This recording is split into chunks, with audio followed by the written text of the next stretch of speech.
with his third touchdown reception of the year. And so that's the way it stands at halftime, 17-10, with Florida A&M leading at this particular point. Well, you know, at halftime, you couldn't have a homecoming without having some bands perform for you. And that's what's going on right now as the South Carolina State University Marching Band is down on the field, and it's brought to you by Florida Citrus and the Florida Orange Growers. Florida quality orange juice that makes you feel so good. And they're called the Marching 101. That's the name originally given to the band from its early size, and it features energetic marching, combining high knee lift with precision marching, choreographed movement, and pageantry. The director is Arnold Sargent, and the young ladies that dance with them are called the Champagne Dancers, the South Carolina State University Marching 101 Band.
There were none, and after them there shall be no more.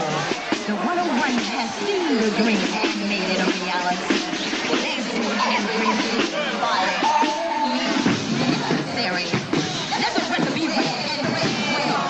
There was money, now the man, now the country, God, all the man.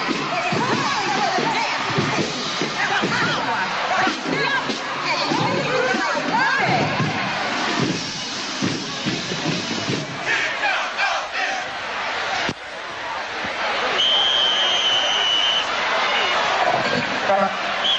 At the bottom between the light and dark, there is a power. The power to be free. The power to be one. It's the power of the 101.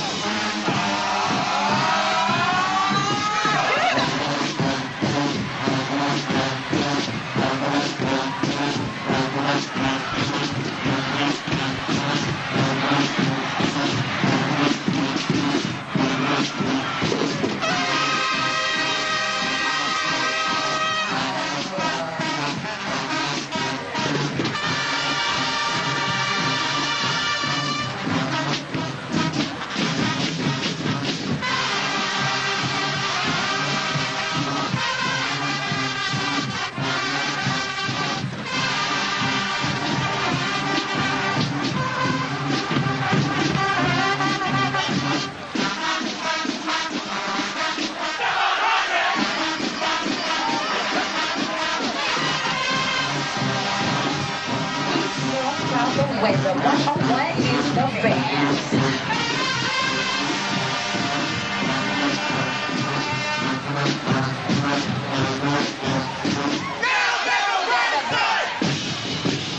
We're gonna make you look retarded!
South Carolina State Marching 101 band, and we talk about South Carolina State. I have the pleasure of having Dr. Al Smith, who's the president of South Carolina State, with me, and you can't be too happy with the score right now, but the band did a good job at halftime, right? Right. Good to see you, Charlie, and good to be here at BET. Let's talk a little bit about what's happening with your scholarship fund at South Carolina State. What's happening? Well, South Carolina State College is in the process of putting through for a 2-year period a $2 million endowed scholarship fund. Now, this scholarship fund is for students regardless to the academic area of interest or the extracurricular activity interest. What we're attempting to do here is to make sure that students across the state of South Carolina and across the country that would like to attend South Carolina State College will have the financial means to do so. Okay, and Harry Carson, a graduate of South Carolina State, and of course we know played many years with the New York Giants, is a very integral part of what's happening. Well, Harry Carson is chairman of our General Scholarship Fund, and he's doing a super job for us. He is a living testimony to what it means to have the opportunity by way of scholarship to attend college, and he happened to have attended South Carolina State College. Talking about the private sector, how do they get involved, and what are you doing about them getting involved with this? Well, when we talk about scholarship support and this $2 million campaign, we're looking to first alumni, because they must be the lead. And then, of course, from there we look to the corporate community, and we ask them to not make a contribution to South Carolina State College, but make an investment in tomorrow's leadership. That's what we're looking for. When you talk about what's happening in athletics, and I'm asked this question often, and maybe you can shed some light on the subject, do you find that maybe more and more young men and athletes are coming back to the predominantly black institutions? Well, I think that the pendulum has begun to change and to swing in a different direction. I think many of the young black youngsters across the country are looking at black colleges again as a way and a means of getting that college education. Yes, there are more black students coming back to predominantly black colleges, and I think for many reasons. What do you think one of the main reasons is? Well, let me just put it this way. I think that they are finding the opportunity to participate in a broad spectrum of the educational enterprise and experience, not necessarily to be available in every institution. They do find that to be available for the most part at the predominantly black college. What I say is this, that the learning experience, it takes place not only in the classroom, but also outside of the classroom. That means the opportunity to be members of organizations, and not only members, but officers and organizations. Okay. We at South Carolina State College right now, we have over 105 different organizations, all with a slate of officers.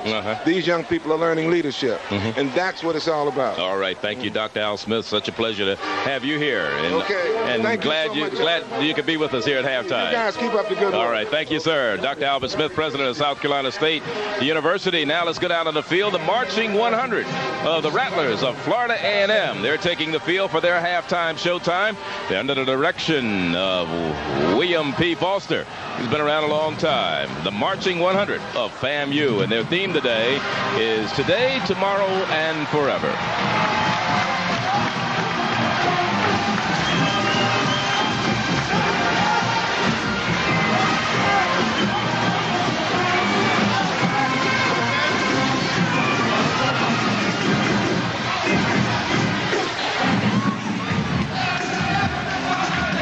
Just in case you didn't know, we utilize the whole field.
With the baton in the hands of the maestro, Dr. Willie P. Foster, the band pause in a celebrated contract band formation. Put on your red dress, your high heel shoes, and some of that replica shoes. Thank you. Mine. It is war.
Homecoming, 1990. It feels good.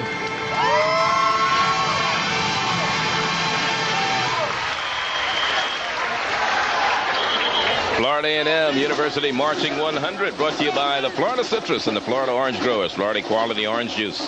It makes you feel so good.